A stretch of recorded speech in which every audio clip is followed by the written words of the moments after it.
Shalom, selamat pagi, selamat hari Minggu untuk kita semua. Puji nama Tuhan. Tuhan sudah memimpin kita dalam hari-hari yang telah berlalu, bulan yang telah berlalu, dan atas anugerah dan kasih sayang pemeliharaan Tuhan, pada hari ini kita boleh memasuki bulan yang baru, penuh anugerah Tuhan, penuh dengan kebaikan dan berkat yang Tuhan sudah sediakan untuk kita. Mari Bapak Ibu yang dikasihi Tuhan, kita mau memuji Tuhan yang begitu mengasihi kita dan yang pemeliharaannya adalah sempurna. Kita naikkan pujian dari Kidung Jemaat 289. Tuhan pencipta semesta, Kaulah yang maha mulia.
Puji nama Tuhan. Kami persilakan Bapak Pendeta boleh memimpin pentabisan ibadah kita pada pagi hari ini.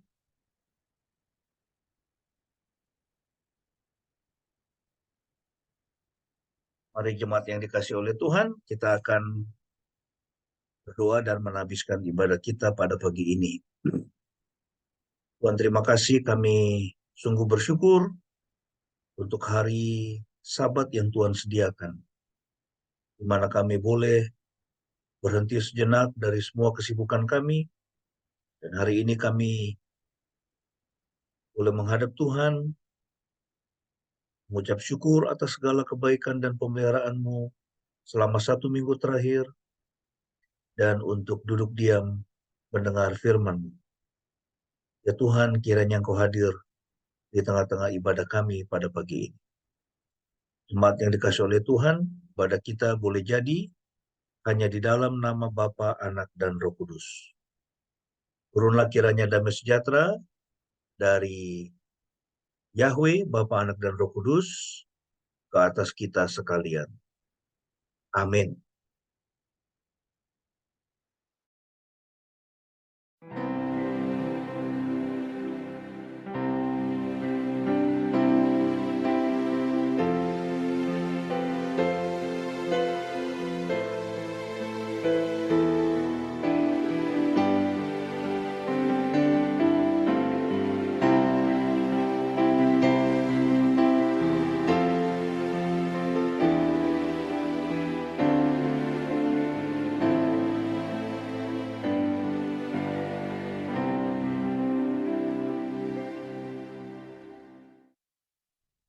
Amin, puji nama Tuhan.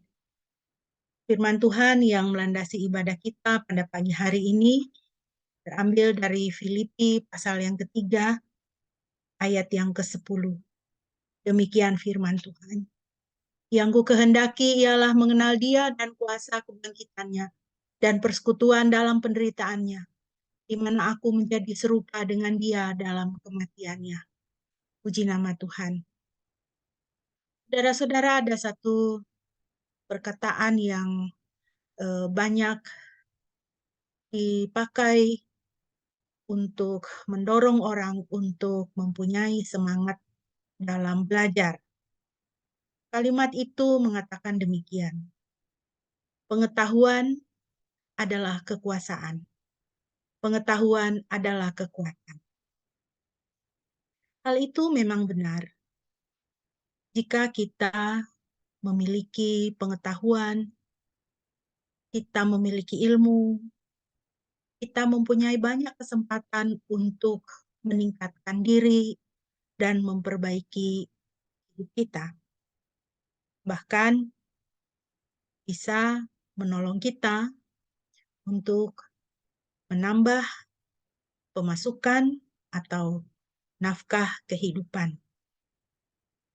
Tapi Bapak Ibu yang dikasihi Tuhan, firman Tuhan pada pagi hari ini dalam nats pembimbing kita mengatakan, kerinduan dari hati Rasul Paulus adalah, yang ku kehendaki adalah mengenal Dia.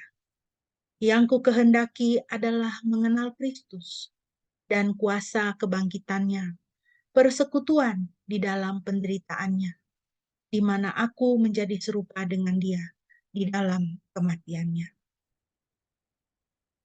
Apakah yang menjadi kerinduan hati kita yang terutama? Apakah memiliki pengetahuan sebanyak-banyaknya sehingga kita menjadi orang yang berilmu?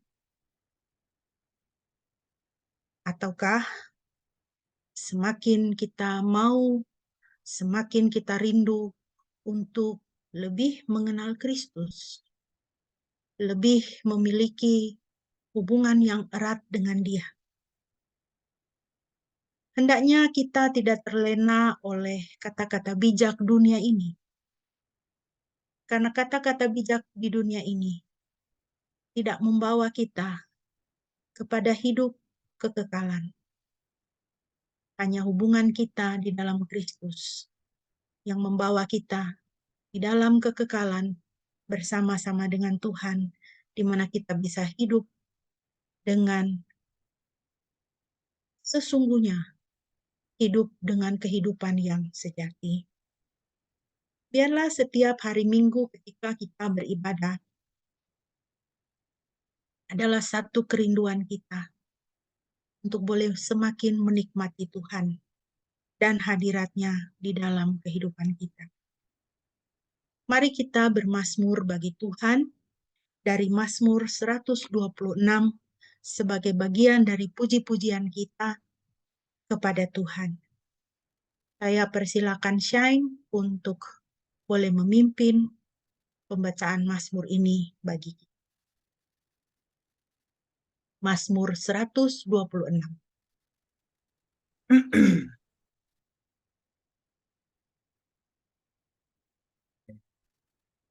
Baiklah, hari ini saya akan membacakan Mazmur pasal 126 ayat 1 sampai ayat 6. Nyanyian ziarah. Ketika Yahweh memulihkan Sion dari keadaannya yang tertawan, kita menjadi seperti orang yang bermimpi. Maka mulut kita penuh dengan tawa dan lidah kita dengan sorak-sorai. Lalu mereka berkata di antara bangsa-bangsa, Yahweh melakukan perkara-perkara besar bagi mereka. Yahweh melakukan perkara-perkara besar bagi kita, itulah sebabnya kita bersukacita. Pulihkanlah keadaan kami, ya Yahweh, seperti aliran sungai di Negeb. Siapa yang menabur dengan air mata akan menuai dengan sorak-sorai. Sesungguhnya orang yang berjalan dan menangis sambil membawa benih yang berharga untuk tabur pasti akan pulang dengan sorak-sorai sambil membawa berkas-berkasnya. Bacaan selesai. Terima kasih, Shane. Puji nama Tuhan. Kiranya pujian dari pemazmur ini boleh menjadi bagian dari puji-pujian kita. Hati kita dipenuhi dengan sukacita karena Tuhan melakukan perkara-perkara yang besar bagi kita. Tuhan kita adalah Tuhan yang memulihkan dan Tuhan yang memberkati kita. Kita akan merenungkan firman Tuhan lebih jauh lagi. Dan sebagai persiapan, mari kita menaikkan pujian dari Kidung Keesaan 368, segala benua dan langit penuh.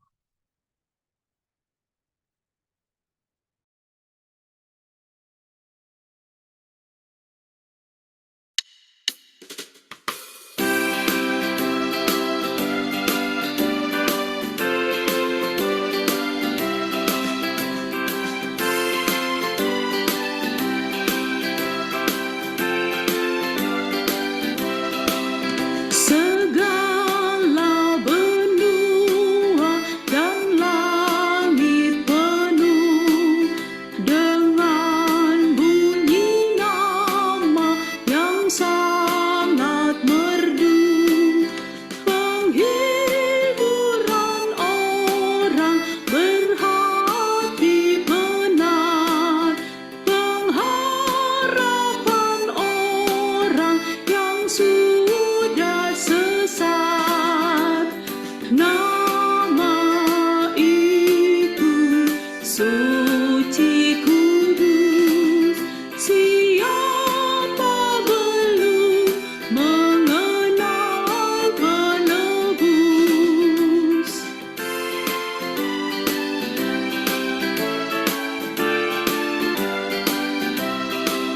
Sesungguhnya Yesus yang layak benar diberi nama itu kudus dan besar, yang oleh sengsara kematiannya memberi keampunan damai baka. Nama itu suci kudus, siapa belum mengenal penebus.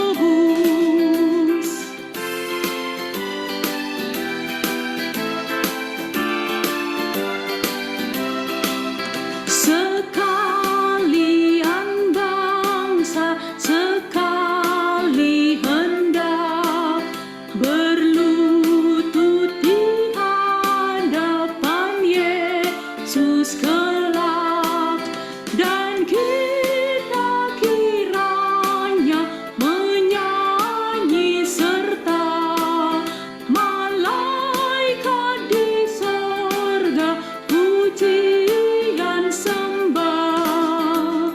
Yesus, Yesus, Tuhan kudus, dipuji kekal namamu penebus.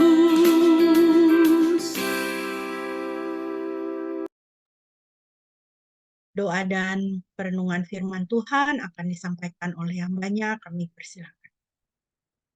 Baik, mari kita berdoa sebelum kita membaca dan merenungkan firman. Merenungkan firman Tuhan. Kami datang kepadamu Tuhan, kami menyiapkan hati dan pikiran kami untuk kembali diisi dengan firman. Berkatilah kami semua, urapilah kami semua dengan Roh Kudus, buatlah kami mengerti firman Tuhan, dan berikanlah kami hikmat untuk bisa melaksanakan firman-Mu dalam kehidupan kami setiap saat.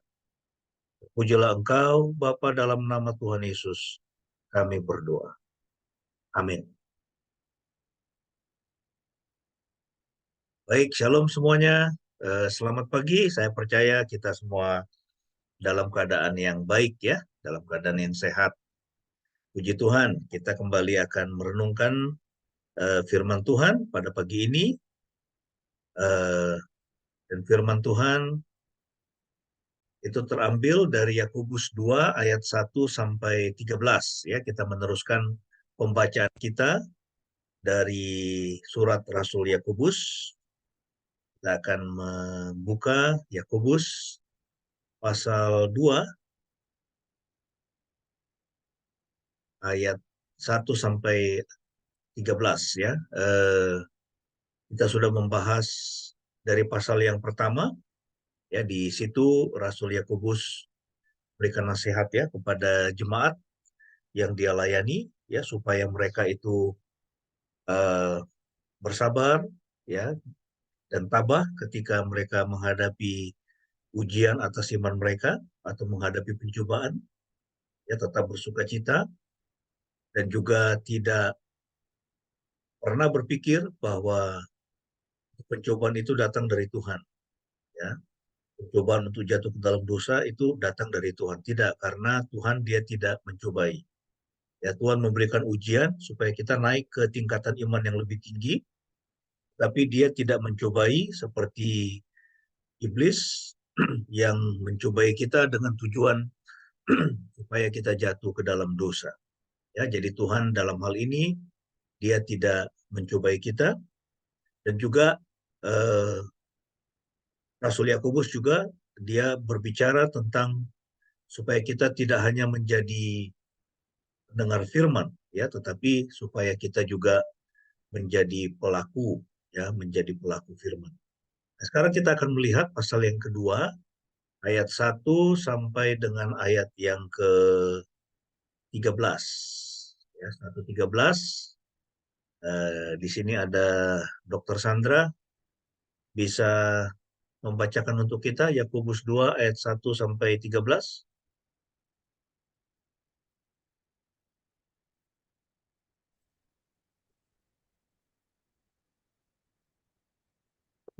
Ya, Yakobus 2 ayat 1 sampai 13. Yakobus 2 ayat 1 sampai 13. Saudara-saudaraku, milikilah iman Tuhan kita Yesus Kristus yang mulia dengan tidak membeda-bedakan orang. Sebab jika ada seseorang dengan pakaian indahnya yang gemerlap dan memakai cincin emas masuk ke dalam sinagogamu, juga seorang miskin masuk dengan pakaian lusuh, lalu kamu memandang dengan rasa hormat kepada yang mengenakan pakaian gemerlap itu, serta berkata kepadanya, silakan duduk di tempat yang nyaman di sini. Namun kepada yang miskin kamu berkata, berdirilah engkau di sana, atau duduklah di lantai, dekat tumpuan kakiku. Bukankah kamu telah membeda-bedakan orang dan bertindak sebagai hakim yang menilai dengan pikiran yang jahat? Pahamilah hal ini, saudara-saudaraku yang terkasih. Bukankah Elohim telah memilih mereka yang miskin di dunia ini agar menjadi kaya dalam iman, bahkan mewarisi pewaris kerajaan yang telah Dia janjikan kepada mereka yang mengasihinya?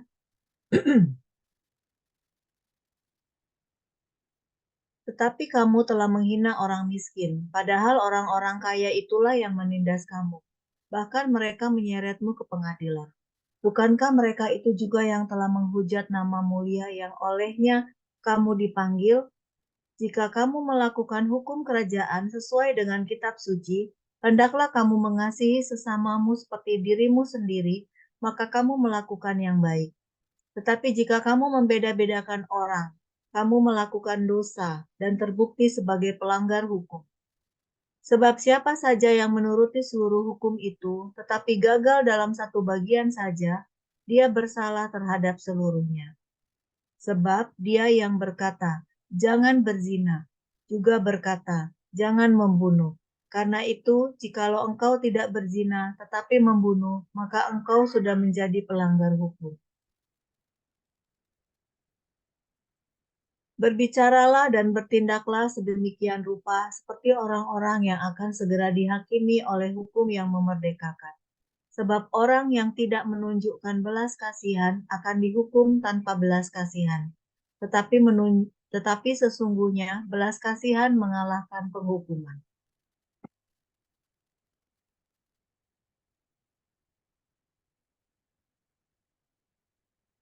Ya, puji Tuhan, terima kasih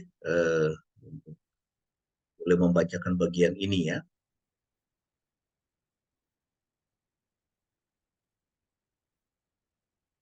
Jadi kalau kita lihat ya di dalam teks kita ini eh, di sini dikasih judul The Sin of Partiality ya. Jadi dosa membeda-bedakan orang ya, The Sin of Partiality ya. Nah, atau ini juga berbicara tentang itu favoritism ya. Jadi kita memfavoritkan eh, orang lain ya itu lebih daripada yang lainnya. Ya, kita memfavoritkan seseorang lebih daripada yang lain. Nah, kita akan melihat ke dalam ini pembahasan kita di sini ya. Jadi saya beri judul di sini kemenangan atas favoritisme pribadi. Ya, bagaimana kita bisa menang atas sikap memfavoritkan seseorang lebih daripada orang lain. Ya, itu inti dari teks yang kita baca pada pagi ini. Kalau kita lihat di dalam kehidupan setiap hari, ya itu favoritisme itu terjadi setiap hari, ya pada tingkat yang berbeda-beda di hampir setiap tempat. Ya, jadi dimanapun kita berada itu pasti ya, itu kita menemukan orang-orang bahkan ya itu kita sendiri ya mungkin ya tanpa kita sadari kita berperilaku seperti itu. Ya, jadi terjadi setiap hari di tengah-tengah masyarakat, juga di tengah-tengah keluarga. Favoritisme bisa kita temukan dalam keluarga. Misalnya anak-anak menerima perlakuan yang berbeda berdasarkan kualitas tertentu yang tidak dapat mereka ubah. Ya, jadi ada orang tua yang pilih kasih. Ya, dulu saya sempat ya waktu saya kecil saya merasa seperti itu. Ya, itu mama saya pilih kasih dengan abang saya. Saya merasa mama saya lebih mengasihi abang saya daripada saya. Saya banyak kali dipukul ya, memang nakal gitu ya. Tapi pertanyaannya kenapa itu anak nakal? Ya, sebetulnya seharusnya anak itu tidak nakal. Ya, sehingga saya masih ingat waktu itu kelas 2 SD ya di depan rumah yang di Medan ya, di depan pintu saya ngomong begini sama mama saya mau lari dari rumah. Anda bisa bayangkan tuh anak umur 2 SD sampai sekarang saya ingat itu. Ya, habis saya ngomong itu bukannya dipeluk, bukannya dipok-pok begitu, saya malah habis itu dihajar lagi tuh dipukul. Ya. Nah, sehingga eh, itu saya merasa bahwa mama pada waktu itu membedakan saya ya. Ini sebagai anak kecil kita nggak tahu ya. Kita tidak mengerti kebenaran ya. Itu anak itu dia hanya bisa itu merasa bahwa orang tuanya itu mengasihi dia atau tidak ya. Bisa jadi orang tua berpikir bahwa dia sudah mengasihi anaknya ya, tetapi anak dalam persepsinya ya dia melihat bahwa ya ini orang tua saya ini tidak mengasihi saya. Ya, nah jadi kita juga perlu hati-hati ya dan perlu bertanya kepada anak kita ya. Dan juga kita perlu mendengarkan mereka. Ya, apakah ada perbedaan itu perbedaan apa sikap ya atau itu perbedaan treatment antara satu dengan yang lain. Ya, kalau seperti Bu Debi ya itu anaknya cuma satu ya. Jadi ya udah dia tidak ada pembanding ya. Tapi dia mungkin bisa membandingkan dengan sepupunya yang lain ya bagaimana orang tuanya memperlakukan sepupunya. Ya atau bisa jadi itu dengan teman-temannya ya itu bagaimana orang tua temannya memperlakukan dia ya nah jadi di dalam keluarga juga itu akan selalu ada seperti itu favoritisme ya ada anak-anak yang merasa bahwa ayahnya lebih memperdulikan anak laki-laki misalnya daripada anak perempuan ya itu banyak terjadi kan. Nah yang membuat pilih kasih ya atau sikap pilih kasih menjadi masalah yang serius adalah karena hal ini yang menimbulkan penderitaan dan perlakuan tidak adil bagi banyak orang. Ya, jadi pilih kasih itu menjadi masalah serius karena menimbulkan penderitaan Dan perlakuan yang tidak adil itu bagi banyak orang ya. Misalnya di negara-negara tertentu ya, itu orang-orang kaum minoritas ya itu didiskriminasi. Ya kan kita bisa melihat dulu di Afrika Selatan misalnya. Ya sampai ada itu apartheid ya, paham apartheid. Ya, lebih mengutamakan ras kulit putih daripada orang kulit hitam. Ya, sehingga kulit hitam itu berontak.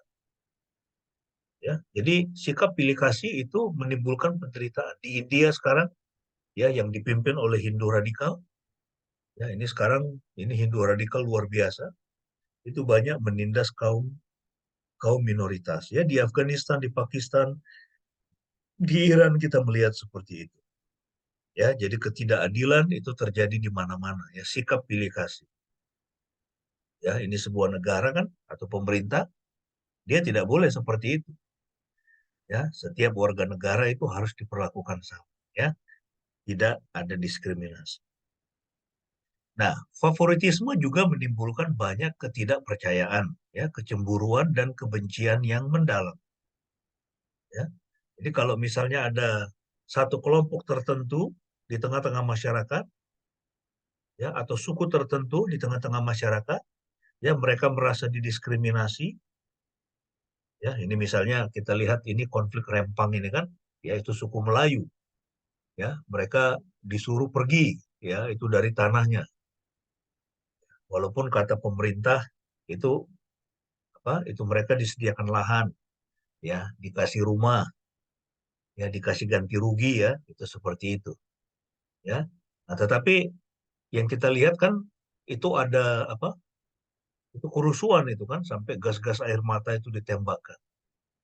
Ya. Dan terakhir juga itu kita membaca rekomendasi dari Komnas HAM ya supaya itu dihentikan ya menjadikan apa namanya eh, daerah itu sebagai itu pusat bisnis lah katakanlah begitu ya atau pusat ekonomi yang terpadu ya karena ini ternyata lebih dalam ya ini masalahnya ya itu lebih dalam dari yang diperkirakan ya apalagi udah masuk provokator-provokator ya sehingga menimbulkan ketidakpercayaan kecemburuan dan kebencian yang mendalam ya bahkan juga sampai kemudian kalau kita membaca di komen-komen ya itu banyak yang kemudian itu mengecam etnis tertentu ya yang dianggap ya itu mau menggusur mereka ya.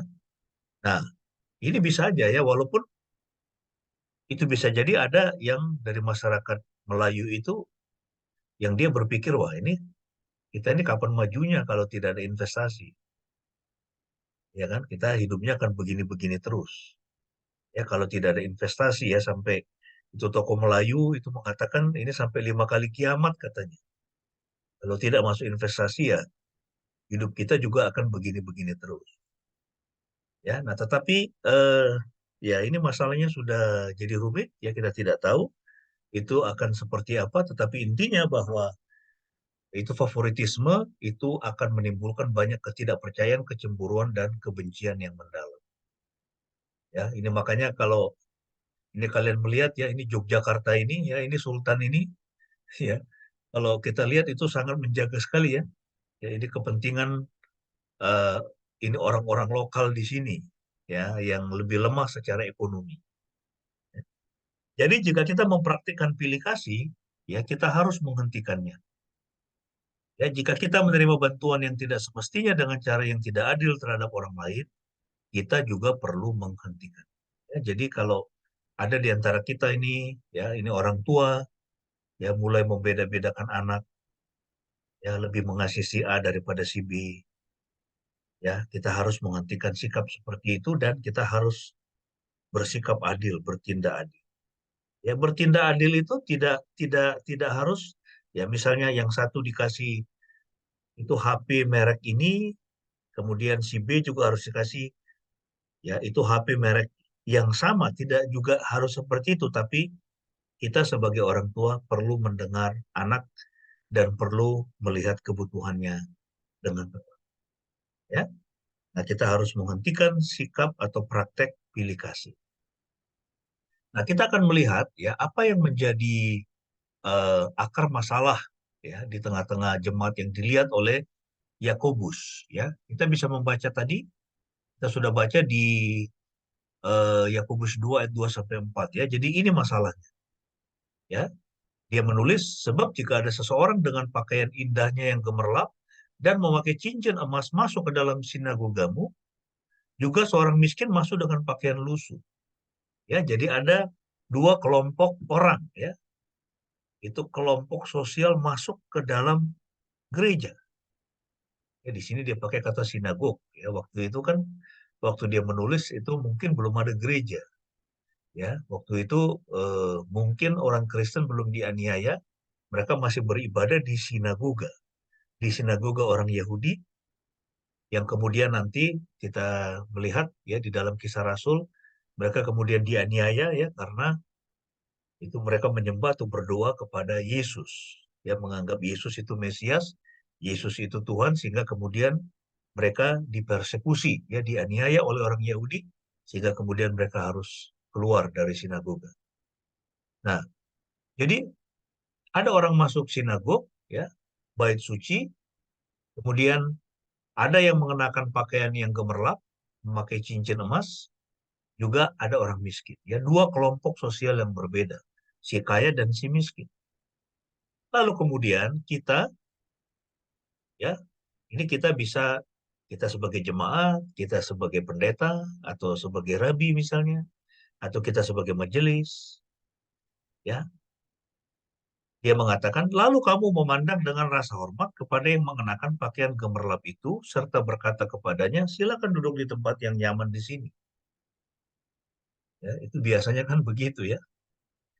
Kalau ada tamu terhormat, wah kita hebohnya bukan main. Menyiapkan macam-macam. Ya.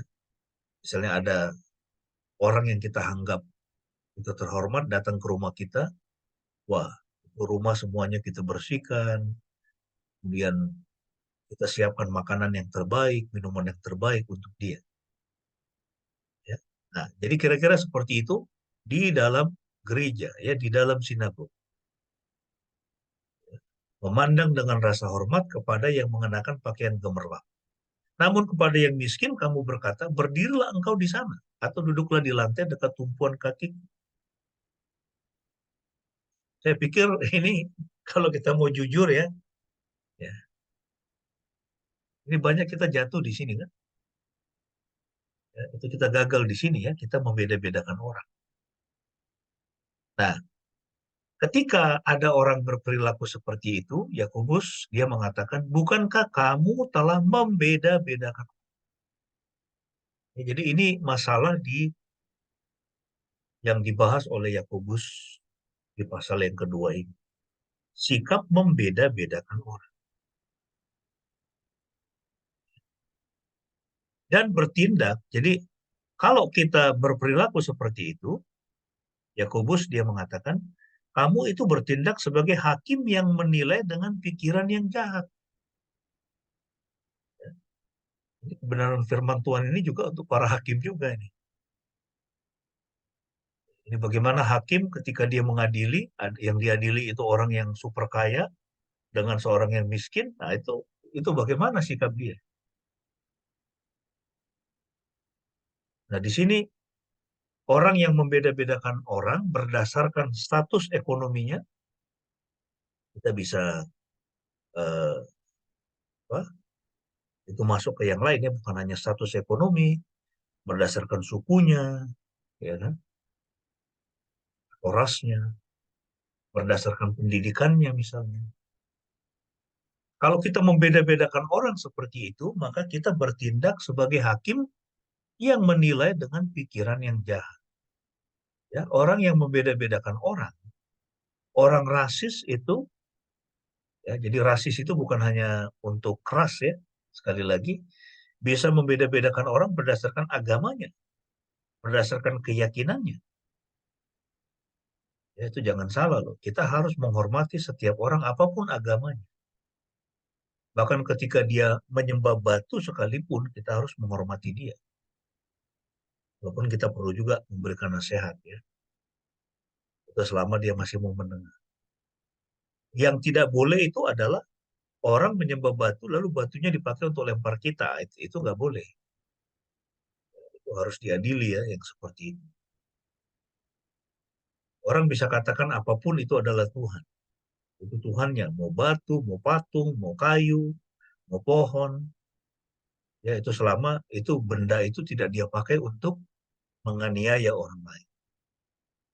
Ya. Jadi kalau ada seseorang yang membeda-bedakan orang seperti itu, maka dia telah bertindak sebagai hakim yang menilai dengan pikiran yang jahat. Ya. Nah, jadi kesimpulannya, kalau ada orang yang seperti itu, kita telah memberikan penilaian bukan berdasarkan orangnya, ya, bukan berdasarkan karakter dari orang itu. Jadi kita boleh. Sekarang pertanyaannya, apakah kita boleh menilai seseorang? Boleh. Tapi berikanlah penilaian kepada seseorang berdasarkan karakternya, berdasarkan perilakunya, bukan berdasarkan penampilannya dia. Ya, bukan berdasarkan apa yang ia miliki atau apa yang tidak ia miliki. Ya, kalau kita menilai seseorang berdasarkan penampilannya, maka kita sudah menjadi hakim yang jahat, ya, karena kita menilai orang itu berdasarkan pemikiran kita sendiri. Ya, jadi nilailah seseorang berdasarkan orangnya atau karakternya. Nah, sekarang pertanyaannya, mengapa kita tidak boleh menerapkan favoritisme, ya, sikap pilih kasih, ya, atau sikap membeda-bedakan orang? Ya, mengapa kita tidak boleh menerapkan favoritisme? Ya. Yang pertama kita lihat di sini, ya, kalau kita lihat mengapa kita tidak boleh, ya, yang sangat ditegaskan sekali.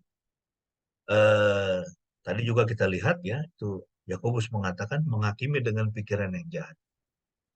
Tuhan Yesus mengajari kita untuk apa? Tidak menghakimi. Ya, Matius 7 ayat 1, janganlah menghakimi agar kamu tidak dihakimi. Sebab dengan penghakiman yang kamu pakai untuk menghakimi, kamu akan dihakimi. Dan ukuran yang kamu pakai untuk mengukur akan diukurkan juga kepadamu. Kalau kita menghakimi seseorang atau mengukur seseorang berdasarkan tingkat ekonominya dia, ya, berdasarkan uang yang dia miliki, kendaraan yang dia miliki, atau rumah yang dia miliki, maka Tuhan Yesus mengatakan kamu juga akan dihakimi berdasarkan itu. Ya. Jadi ukuran penghakiman yang kita pakai untuk menghakimi, kita juga akan dihakimi berdasarkan ukuran. Nah, tapi prinsipnya di sini, di dalam Matius 7 ayat 1, Tuhan Yesus mengatakan kamu nggak boleh menghakimi orang. Ya, janganlah menghakimi orang berdasarkan status sosialnya. Nah, sekarang kita lihat, ya, mengapa favoritisme itu adalah perilaku yang bodoh, ya, bukan hanya bodoh, ya, tetapi itu adalah perilaku yang berdosa. Yang pertama, ya, karena Tuhan memilih orang miskin untuk menjadi kaya dalam iman. Ya, kita mesti hati-hati dengan orang yang dalam kategori dunia, ya. Mereka itu dianggap orang yang miskin. Orang yang miskin, ya, mungkin secara ekonomi dia terlihat dia miskin, ya, tapi, ya, orang miskin di sini juga, ya, itu tidak, ya, orang miskin yang jahat juga ada, gitu ya. Tapi ada banyak sekali orang miskin itu dia punya perilaku yang baik, kan. Mungkin secara ekonomi dia terlihat miskin, ya, dia tidak punya banyak, ya, tetapi dia punya karakter yang bagus, ya, dia kaya dalam iman. Dia orang yang sungguh-sungguh percaya kepada Tuhan, ya. Nah, ini ternyata kalau kita membaca dari tulisan Rasul Yakobus ini, ya, Tuhan itu sangat mengistimewakan orang miskin. Nah, karena di hadapan Tuhan, orang miskin itu adalah orang yang kaya dalam iman, katanya.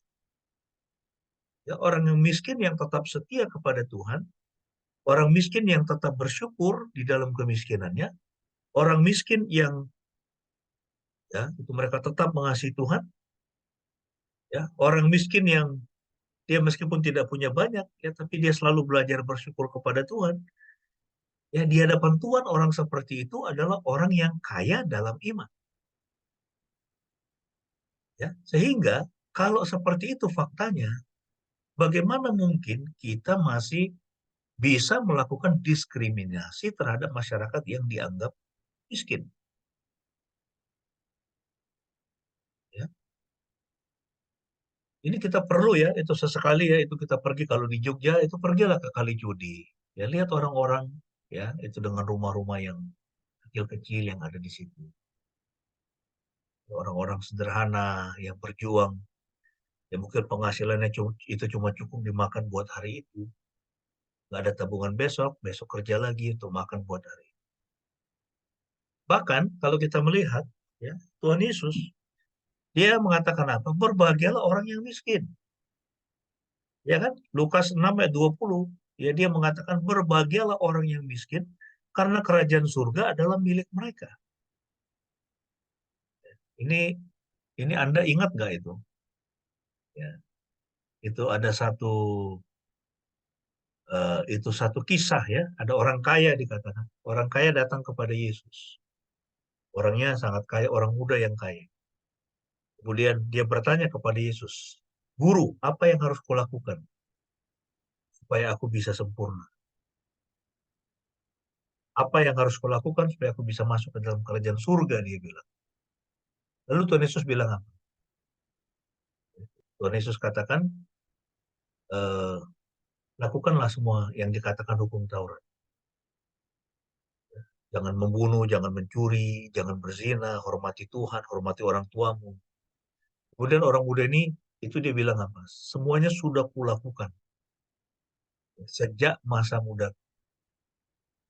Kemudian Tuhan Yesus itu mengatakan apa kepadanya? Tuhan Yesus tahu ya hatinya dia. Hatinya masih terikat kepada harta. Yesus itu berkata kepadanya, kalau begitu, kalau kau mau sempurna, jualah seluruh hartamu, berikan kepada orang miskin. Alkitab mengatakan, maka orang muda yang kaya itu pergi meninggalkan Yesus dengan sedih. Karena banyak harta. Jadi harta dunia ini mengikat dia. Ini hati-hati saudara, memiliki banyak harta, karena harta ini bisa mengikat kita ya. Dulu saya pernah memberikan ilustrasi, ya. Ini teman saya Pendeta Wasi Suseno pernah melayani ada seorang yang sudah mengalami terminal illness cukup lama di rumah sakit, tidak meninggal, ya. Dan itu banyak pendeta sudah datang mendoakan begitu. Ya, lalu kemudian dia datang, lalu dia tanya, Bapak kenapa? Apa yang berat? Ya, ini Bapak rasakan. Hingga kok ini orang kok susah sekali meninggalnya. Padahal dia sudah mengalami ya, itu penderitaan yang berat dengan sakitnya. Lalu ini Bapak tua ini bilang apa? Saya berat meninggalkan harta saya, kata. Ya, saya berat meninggalkan harta saya. Jadi hartanya itu jadi mampu. Ya, ini seharusnya kita ini semakin tua, ya kita semakin tua banyak harta, kita mulai pelan-pelan itu harus mulai melepaskan itu. Ya, entah kita itu berdonasi kepada orang lain, orang miskin, atau melakukan sesuatu supaya hidup orang bisa menjadi lebih baik. Ya. Karena itu bahaya, saudara. Ya, menjadi orang kaya itu berbahaya. Ya, semakin banyak diberi, semakin banyak juga dituntut tanggung jawab. Ya, itu masalah. Itulah sebabnya Tuhan Yesus mengatakan berbahagialah orang yang miskin. Ya, orang miskin itu dalam pengertian apa? Orang yang dia merasa dia tidak layak di hadapan Tuhan. Ya. Kita harus mengakui ya, orang kaya itu biasanya sombong ya. Itu banyak orang kaya, apalagi kalau super kaya itu sombong. Ya, dulu saya pernah waktu di Singapura, saya melayani di gereja Orchard. Kemudian satu kali, ya ini Pak Pendeta senior, itu Pendeta Kiki, dia diundang untuk menghadiri itu acara acara ulang tahun ya seorang itu konglomerat dari Indonesia. Ya saya nggak usah sebutkan siapa namanya, tapi dia ini konglomerat. Ya itu keluarga konglomerat. Lalu dia mengundang saya ikut untuk saya main musik. Ya itu main gitar waktu itu karena dia akan menyampaikan itu sharing singkat firman Tuhan, lalu ada pujian. Saya bermain musik di sebuah hotel mewah di dekat Orchard. Ya saya lupa nama hotelnya itu, tapi wah makanannya, wine apa segala macam, wah saya bilang ini. Jadi yang ulang tahun adalah istrinya. Ya, kemudian anak-anaknya di situ hadir semua, lalu ada cucu-cucunya. Ya, kesan yang saya dapat adalah ya, cucu-cucunya itu banyak, itu kesan ya, ini kesan yang saya dapat sombong. Ya. Nah, jadi itu bahaya. Ya. Anak-anak kita itu kalau kita tidak latih untuk belajar untuk sederhana, hidup sederhana, ya mereka itu itu saya yakin dari mereka lahir itu mereka sudah lahir di tengah-tengah kemewahan, ya kan? Ya, biasanya yang nggak sombong itu yang konglomeratnya, ya karena dia mulai ya dulu hidupnya susah, begitu kan? Yang saya baca dulu hidupnya susah, rata-rata begitu. Coba lihat itu. Konglomerat-konglomerat itu dulu mereka kebanyakan itu adalah orang-orang yang sangat miskin, ya super miskin malah. Ya, tapi kemudian bekerja dengan sangat keras sehingga berhasil. Ya, lalu kemudian itu anak-anaknya. Nah, ini juga bergantung anak-anak itu lahir pada masa yang bagaimana, ya itu pada masa dia masih susah, atau anak-anak itu ya biasanya mungkin ada yang bontot-bontot begitu ya. Lahir pada masa dia sudah sangat sukses, ya. Jadi itu bahaya sekali. Ya, ini tadi malam saya mengkonseling seorang ibu ya sampai jam 12:30 ya, karena bergumul ya dengan itu itu anaknya yang sangat boros. Mereka hartanya banyak, ya, tapi anaknya sangat boros. Nah, jadi itu kekayaan itu dia bisa jadi pedang bermata dua, ya bisa merusak, bisa bisa membangun, bisa merusak. Itu makanya itu Pemasmur ya kalau nggak salah, saya lupa Pemasmur apa Amsal itu. Itu dia mengatakan, jangan beri aku kekayaan, jangan bikin aku jadi miskin, supaya aku tidak mengutuk engkau. Berikan aku makanan yang cukup. Dan Tuhan Yesus mengajar kita, berikanlah kami makanan kami yang cukup. Berilah kami roti yang secukupnya hari ini. Berilah kami makanan kami yang secukupnya hari ini. Ya, itu memang cukup, itu dia sifatnya relatif. Tetapi kita mesti hati-hati ya dengan kekayaan. Miskin juga orang bisa mengutuk Tuhan. Tapi banyak orang kaya itu yang dia sulit sekali ya, itu seperti orang muda yang kaya itu, sulit sekali untuk masuk ke dalam kerajaan surga. Tuhan Yesus mengatakan, berbahagialah orang yang miskin, karena kerajaan surga adalah milik mereka. Ya, nah jadi kemiskinan itu kadang-kadang kalau kita lihat itu bagus. Miskin itu bagus. Pernah miskin itu bagus. Sehingga ketika kita mulai mendapatkan kelebihan, kita bisa belajar bersyukur. Ya, beda dengan orang yang sejak lahir dia sudah kaya raya. Ya, itu bahaya sekali. Tuhan telah memanggil semua orang kepada Kristus tanpa memandang ras, latar belakang, budaya, usia, berat badan, atau apa. Setiap orang mempunyai kesempatan untuk menerima kabar. Ya, jadi mengapa kita tidak boleh membeda-bedakan orang berdasarkan status sosialnya, berdasarkan kemampuan ekonominya, karena Tuhan memilih orang miskin menjadi kaya dalam iman. Ya, di dalam Alkitab, ya di dalam pengajaran Yesus, ya orang miskin sangat diperhatikan Tuhan. Ya sangat diistimewakan Tuhan. Jadi kita tidak boleh membeda-bedakan mereka. Ya, karena kadang-kadang ya bisa jadi waktu kita melayani orang miskin, ya ternyata kita melayani malaikat.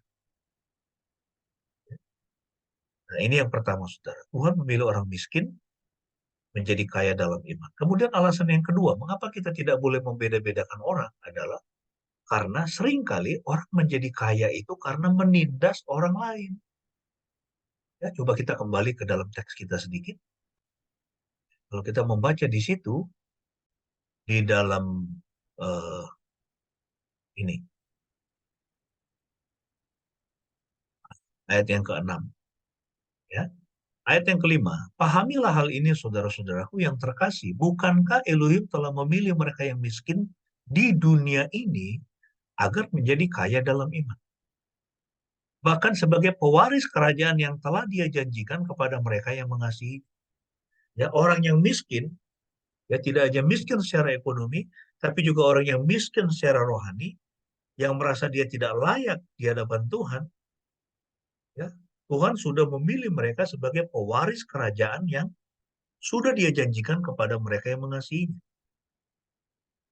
Tetapi yang terjadi ayat 6, tetapi kamu telah menghina orang miskin, padahal orang-orang kaya itulah yang menindas kamu, bahkan mereka menyeretmu ke pengadilan. Nah, ini. Sekarang pertanyaannya, apakah ini benar? Padahal orang-orang kaya itulah yang menindas kamu, bahkan mereka menyeretmu ke pengadilan. Saya percaya, sudah. Ya, inilah yang terjadi di dalam dunia kita. Saya menemukan ya, dulu ada satu satu cewek itu kan, si Arum ya, kalau kalian ingat itu. Dia tinggal di rumah. Kita sekolahkan sampai D3. Ya, D3 apa itu? Manajemen ya kalau pokoknya begitu. Lalu kemudian dia sempat kerja mungkin berapa bulan ya? 3 bulan atau 4 bulan begitu. Ya, dia kerja di satu itu studio foto yang terkenal di dekat Tugu, jalan di Ponegoro. Waktu itu kami tinggal di Jalan Ireda. Dia kerja dari hari Senin. Dia kerja dari hari Senin sampai hari Minggu. Masuk jam 8, nanti dia keluar jam 12 ya untuk makan siang sampai jam 3. Jam 3 dia masuk lagi sampai jam 9 malam. Setiap hari begitu sampai hari Sabtu, Minggu dia masuk setengah hari.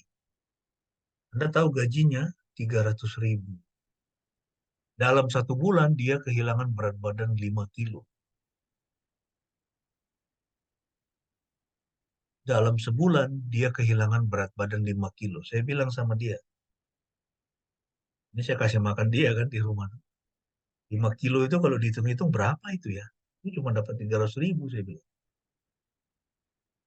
Banyak toko-toko di Jogja itu seperti itu. Saya pernah menegur, yaitu teman-teman yang Kristen, yang pemilik toko. Karena hari Minggu dia buka.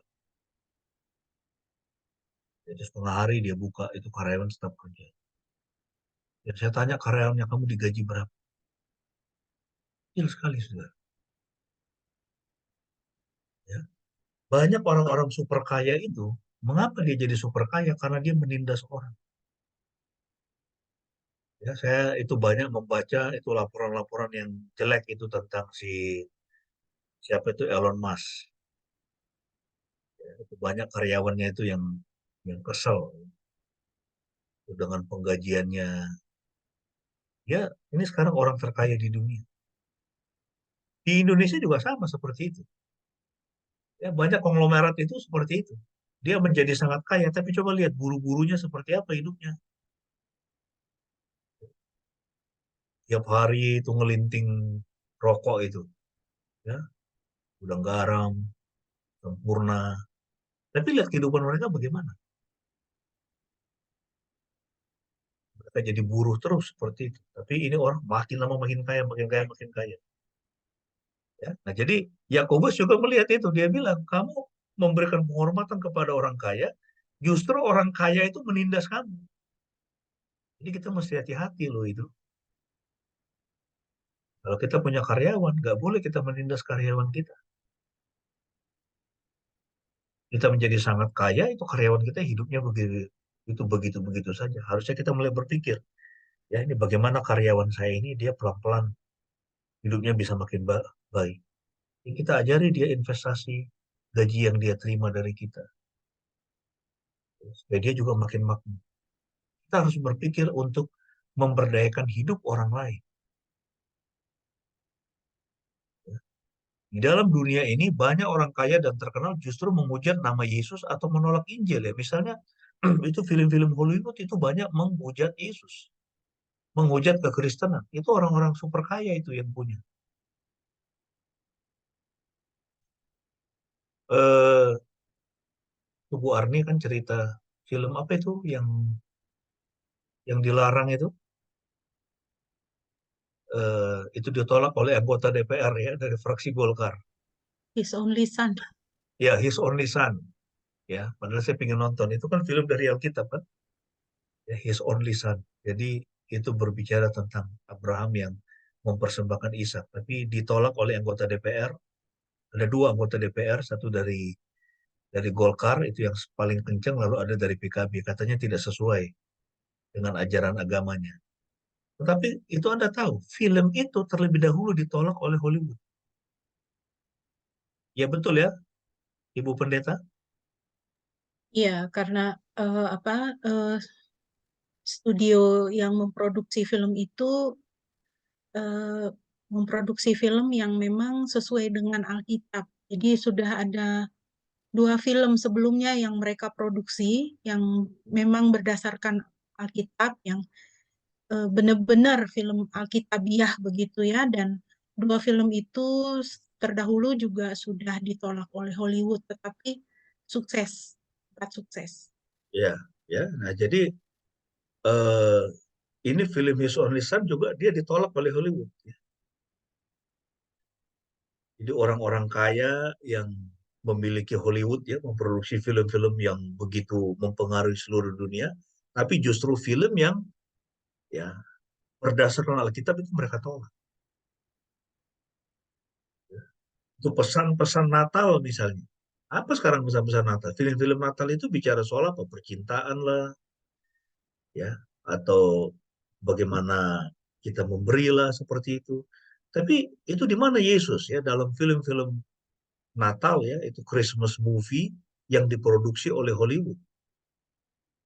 Ya, itu pesan penyelamatan atas dosa itu tidak lagi kelihatan. Ya, makanya yang lebih ngetop itu waktu Christmas itu adalah apa Santa Claus.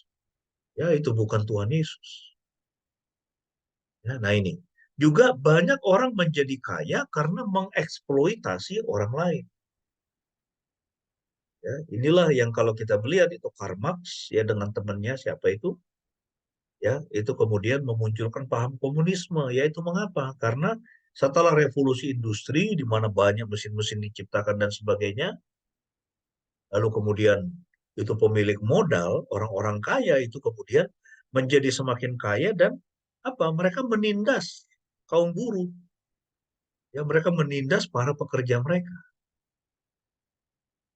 Ya, jadi mereka ini menjadi semakin kaya, ya buruhnya hidupnya begitu-begitu saja. Ya, cuma cukup makan, cuma cukup itu bayar kontrakan rumahnya, cuma cukup untuk sekolahkan anaknya, tapi tidak bisa lebih. Ya, sehingga kemudian itu muncul paham komunisme, ya itu di Eropa, tapi kemudian itu secara itu politik, ya, itu diterapkan oleh Lenin, ya itu di Rusia, ya ketika kemudian itu kaum bangsawan itu ditendang, ya itu mereka hancurkan, bahkan dibunuh itu kan, Tsar itu, dan keluarganya dimusnahkan. Lalu kemudian komunisme itu menjadi paham yang prinsip komunisme ya secara ekonomi kemudian diberlakukan ya di Rusia kemudian di Uni Soviet. Nah, kita tidak ada waktu untuk membahas itu ya, tetapi inilah yang terjadi saudara ya, di mana orang menjadi kaya karena menindas orang lain ya, makanya itu komunisme itu biasanya itu laku di negara-negara di mana banyak kemiskinan. Nah, jadi pemerintah itu hati-hati itu dengan setiap kebijakan itu, ya, apakah itu membuat masyarakatnya menjadi semakin sejahtera atau malah justru menjadi semakin miskin. Ya, di sekitar kita ini kita lihat sekarang itu banyak orang miskin. Ya, saya membaca berita, saya baru ngeh ya bahwa ternyata pengangguran terbesar itu ada di Sleman. Ya, kami ini tinggal di Sleman. Pantasan setiap hari saya lihat, ya kan. Kalau jalan dari rumah sampai ke Tajem aja itu, warungnya makin lama makin banyak, warung makan, macam-macam. Saya bilang gila ini, orang nggak punya kerjaan. Setelah Sleman, ya itu angka pengangguran tertinggi, kemudian dikatakan di Bantul, lalu kemudian di Kulon Progo. Justru Gunung Kidul itu yang lebih kecil angka penganggurannya. Ya, itu mengapa? Karena banyak orang-orang Gunung Kidul itu ya karena tanahnya gersang, mereka banyak pergi ke wilayah lain untuk bekerja. Jadi mereka lebih survive, ya uangnya dikirim untuk bangun. Makanya kalau kita pergi ke Gunung Kidul, ya kita lihat di desa-desa itu rumahnya gede-gede. Ya, kita pikir ini duit dari mana ya, itu duit mungkin anaknya, ya atau dia bekerja di tempat lain, di Jakarta mungkin, apa di Surabaya, lalu uangnya dia kirim untuk bangun desa. Ya, nah jadi ini yang terjadi. Ya, mengapa kita tidak boleh membeda-bedakan orang? Karena justru seringkali orang menjadi kaya itu karena menindas orang lain. Ya, bahkan di dalam gereja-gereja juga ada yang seperti itu kan. Yang pendetanya hari-hari bicara perpuluhan. Ya, kalau kamu memberi, kamu akan kaya raya seperti itu. Nah, itu berbahaya. Kemudian yang ketiga, saudara, kita lihat yang ketiga, mengapa kita tidak boleh bersikap membeda-bedakan orang, ya. Jadi favoritisme itu adalah dosa, ya. Karena itu ternyata, ya, dari tulisan Rasul Yakobus, dosa favoritisme itu sama beratnya atau sama berdosanya dengan dosa berzina dan membunuh. Ya, sama beratnya dengan dosa berzina dan membunuh. Coba kita kembali ke teks kita tadi, ya, supaya kita bisa memahaminya. Coba kita lihat di sini ayat 10, ya. Ayat 9, tetapi jika kamu membeda-bedakan orang, kamu melakukan dosa dan terbukti sebagai pelanggar hukum. Wah, ya. Jadi saya nggak tahu Anda pernah mendengar ini di gereja nggak? Atau memperhatikan ayat ini nggak? Ya, atau ini dikhotbahkan dengan terang. Ya, bahwa ternyata kalau kita membeda-bedakan orang, maka kita sudah melakukan dosa dan kita terbukti sebagai pelanggar hukum. Sebab siapa saja yang menuruti seluruh hukum itu, tetapi gagal dalam satu bagian saja, dia bersalah terhadap seluruhnya. Ya, hukum Taurat, hukum Tuhan itu kan seperti rantai. Ya, itu rantai dengan itu anak-anak rantai yang saling sambung menyambung. Jadi kalau satu saja kita tidak lakukan, maka rantai itu terputus. Kita nggak bisa sampai ke surga. Kita nggak bisa mencapai Tuhan. Jadi kalau pembenaran itu berdasarkan melakukan hukum, maka semuanya harus kita lakukan dengan sempurna. Tidak boleh satu kita langgar. Ya, kalau satu saja kita langgar, maka kita sudah bersalah. Dianggap bersalah terhadap seluruhnya. Karena udah nggak ada lagi gunanya. Ya, itulah sebabnya mengapa di dalam kekristenan, ya, penebusan kita itu bukan berdasarkan melakukan hukum Taurat. Ya, tapi berdasarkan kasih karunia dari Tuhan. Ya, jadi sebab siapa saja yang menuruti seluruh hukum itu, tetapi gagal dalam satu bagian saja, dia bersalah terhadap seluruhnya. Sebab dia yang berkata jangan berzina, juga berkata jangan membunuh. Karena itu jikalau engkau tidak berzina tetapi membunuh, maka engkau sudah menjadi pelanggar hukum. Ya, ayat 13. Sebab orang yang tidak menunjukkan belas kasihan akan dihukum tanpa belas kasihan. Tetapi sesungguhnya belas kasihan mengalahkan penghukuman. Maksudnya apa? Orang yang membeda-bedakan orang itu berarti apa? Dia tidak memperlihatkan belas kasihan. Ini orang yang tidak punya compassion. Ya, tidak punya belas kasihan. Sementara Tuhan Yesus mengatakan, ya, bahwa Tuhan itu lebih menghendaki apa? Belas kasihan daripada kurban. Ya, dia lebih menghendaki belas kasihan daripada pengorbanan dia. Lebih penting kamu memperlihatkan, ya, menunjukkan belas kasihanmu daripada kau berkorban kepada Tuhan. Ya. Jadi dosa favoritisme itu sama beratnya atau sama berdosanya dengan dosa berzina dan membunuh. Kenapa? Karena kalau kita membeda-bedakan orang, itu artinya apa? Kita tidak mencintai sesama kita secara setara.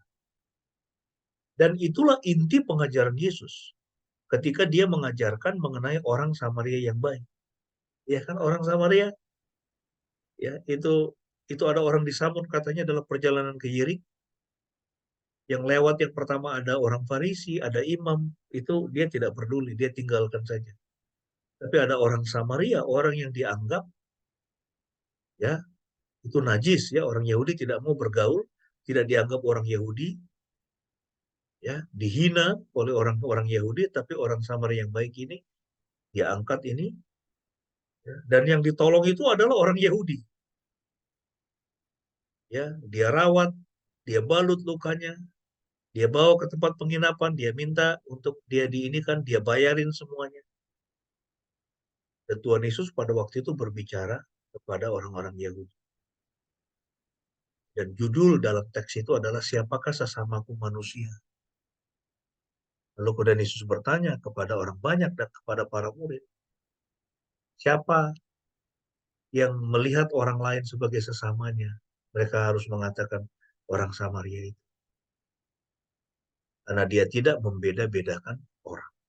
Ya, jadi siapapun, ya, orang dari suku apapun, orang dari latar belakang agama manapun, ekonomi manapun, ya, kita harus mengasihi mereka sama seperti siapapun. Ya, jadi favoritisme itu adalah dosa. Dosa favoritisme sama beratnya dengan dosa berzina dan membunuh. Ya, ini. Ya, makanya di dalam ayat 8 di situ dikatakan, jika kamu melakukan hukum kerajaan sesuai dengan kitab suci, hendaklah kamu mengasihi sesamamu seperti dirimu sendiri. Maka kamu melakukan yang baik. Tetapi jika kamu membeda-bedakan orang, kamu melakukan dosa dan terbukti sebagai pelanggar hukum. Ya, ini tadi kita sudah baca. Ya, jadi favoritisme itu adalah dosa. Yang terakhir sudah. Ya, sikap favoritisme itu akan mendapatkan ganjaran yang setimpal. Ya, ayat 13. Sebab orang yang tidak menunjukkan belas kasihan akan dihukum tanpa belas kasihan. Ya, tetapi sesungguhnya belas kasihan mengalahkan penghukuman. Ya, ini ayat yang terakhir. Ya, siapa yang membeda-bedakan orang, siapa yang tidak menunjukkan belas kasihan, maka dia akan dihukum juga tanpa belas kasihan. Ya, kalau kita mau dalam hidup kita, ya, tidak hanya Tuhan, ya, Tuhan selalu berbelas kasihan kepada kita, tapi juga supaya Tuhan juga menggerakkan orang-orang di sekitar kita untuk berbelas kasihan kepada kita, kita juga harus menjadi orang yang memperlihatkan belas kasihan. Dan jadikanlah hidup kita ini jadi alat Tuhan supaya hidup orang lain menjadi semakin baik. Ya, kalau kita melihat ada orang yang miskin, ya, secara ekonomi, dan kita bisa membantu, kita bantu dia. Kalau kita bisa memberikan nasihat-nasihat bagaimana dia bisa memperbaiki keadaan ekonominya, ya kita harus tolong dia. Ya, saya sekarang setiap hari ini terus berpikir, ya, ini ladang saya untuk membuat mereka sejahtera, itu jemaat-jemaat di Gunung Kidul. Ya. Dan minggu ini kita ngajari mereka memerah susu. Dan sekarang mulai ada yang setiap hari minum susu, dia bisa kasih susu kepada anak-anak. Ya, dari kambing sapera yang kita berikan. Enak sekali, mereka bilang, wah, enak banget, Pak. Ya, saya bilang, itu berikan kepada anakmu. Ya, supaya anakmu itu tumbuhnya bagus. Ya, tulangannya bagus, badannya tinggi. Kalau nggak pendek terus, ya, makanya mereka badannya kecil-kecil. Ya, susu kambing itu lebih bagus daripada susu sapi. Saya baca juga tidak hanya untuk pertumbuhan badan, ya, tinggi badan, ya, itu proteinnya tinggi, bagus untuk otak. ya supaya anak-anaknya itu lebih pintar, ya itu lebih cerdas. Ya kalau orang kurang gizi ya juga mungkin ya dia susah untuk dia bisa berpikir kan, susah dia mencapai pendidikan yang lebih tinggi. Ya, nah jadi PR-nya masih banyak. Ya bagaimana kita bisa eh, hidup kita memerdekakan orang lain. Silakan Anda mengaplikasikan di tempat Anda masing-masing. Apa yang bisa kita lakukan ya bagi sekitar kita, bagi karyawan kita, bagi siapapun yang kita temui di jalan kita, bagaimana kita bisa eh, tidak bersikap membeda-bedakan mereka, ya tetapi bisa menjadi berkat bagi kehidupan. Kiranya firman ini hati kita semua. Mari kita tunduk kepala dan kita berdoa sambil menaikkan doa syafaat. Saya persilakan Ibu Pendeta bisa memimpin kita doa respon firman dan juga untuk doa syafaat. Mari kita bersatu dalam doa. Bapa di surga, kami sungguh mengucap syukur Tuhan untuk pagi hari ini kami boleh menikmati kebenaran-kebenaran firman Tuhan. Kiranya dengan apa yang telah kami dengar dan kami renungkan pada pagi hari ini Tuhan, Roh Kudus-Mu boleh senantiasa mengingatkan kami, supaya kami tidak membanding-bandingkan orang, menerima sesama kami dengan cinta kasih.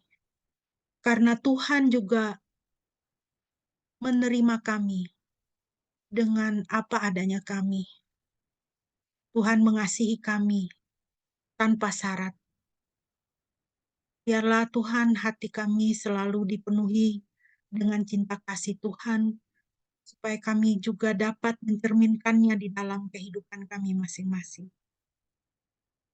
Dan menjadi orang-orang yang mengangkat sesama. Terima kasih Tuhan. Bapa, kami berdoa juga untuk bangsa dan negara kami pada pagi hari ini. Di dalam waktu-waktu ini untuk persiapan pemilihan presiden dan kepala-kepala daerah tahun depan, kiranya Tuhan boleh memberkati, menolong bangsa kami Tuhan. Biarlah di dalam keriuhan politik pada saat ini, bangsa kami tetap boleh mengalami kedamaian, kesejahteraan, ketertiban, keadilan sosial boleh ditegakkan di tengah-tengah bangsa kami. Dan juga untuk gereja, supaya gereja tetap boleh menjadi garam dan terang, boleh menjadi pendoa syafaat bagi bangsa ini di hadapan Tuhan.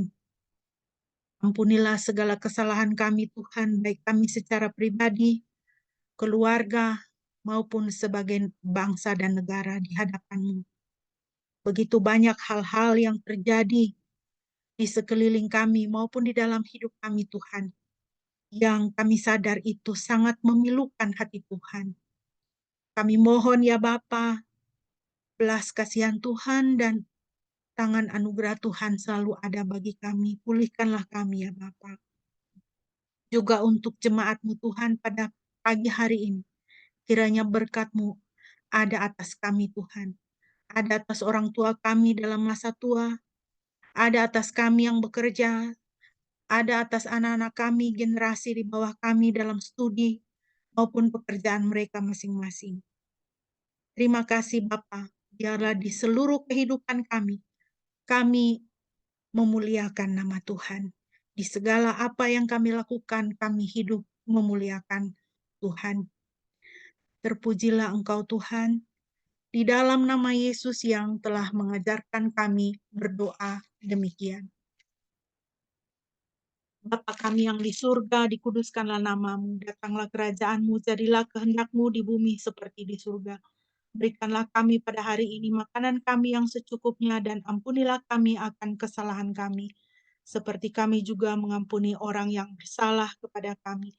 Dan janganlah membawa kami ke dalam pencobaan, tapi lepaskanlah kami daripada yang jahat, karena Engkau-lah yang punya kerajaan dan kuasa dan kemuliaan sampai selama-lamanya. Amin. Bapak Ibu yang dikasihi Tuhan, mari kita akan bersama-sama mengucapkan pengakuan iman kita di hadapan Tuhan dan sesama. Marilah kita berkata demikian.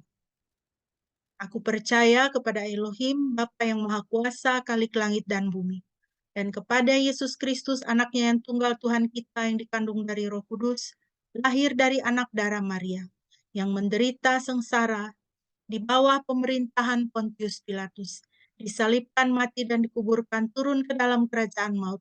Pada hari yang ketiga bangkit pula dari antara orang mati, naik ke sorga, duduk di sebelah kanan Elohim, Bapa yang Maha Kuasa. Dan dari sana ia akan datang untuk menghakimi orang yang hidup dan yang mati.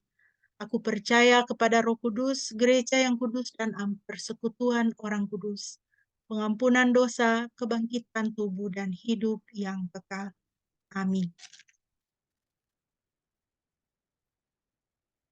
Jemaat yang dikasihi Tuhan, kita akan mengakhiri ibadah kita pada pagi hari ini. Sebelum kita akan menerima berkat yang akan disampaikan oleh Bapak Pendeta, mari kita kembali memuji Tuhan dari pelengkap Kidung Jemaat nomor 258, Ku ingin selalu dekatmu.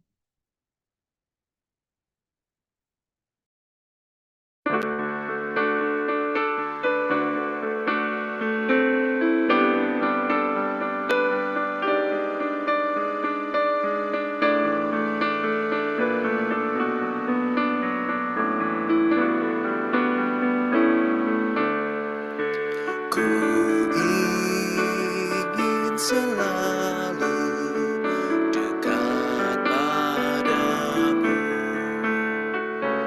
mengiring Tuhan tiada jemu. Bila Kau pimpin jalan hidupku, tidak ku takutkan segala sesuatu. Oh Juru Selamat, pegang tanganku, bimbinganmu itu ku perlu. Beri pertolongan, kuat kuasa-Mu. Oh Tuhan Yesus, pegang tanganku dalam perjalanan yang aku tempuh. Namun teranglah dalam jiwaku, susah sengsara kini ku derita, damai menanti di sorga bakal. Oh Juru Selamat, pegang tanganku, bimbinganmu itu ku perlu. Beri pertolongan, kuat kuasa-Mu.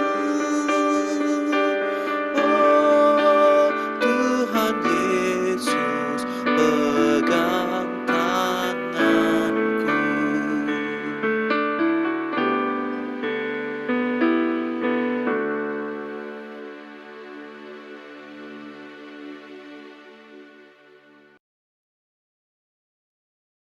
Dari jemaat yang dikasihi oleh Tuhan, sekarang arahkanlah hatimu kepada Tuhan dan terimalah berkat-Nya. Yahweh memberkati engkau dan memelihara engkau. Yahweh membuat wajah-Nya bersinar atasmu dan memberi engkau anugerah. Yahweh mengarahkan wajahnya kepadamu dan memberi engkau damai sejahtera.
Mari kita bersaat teduh.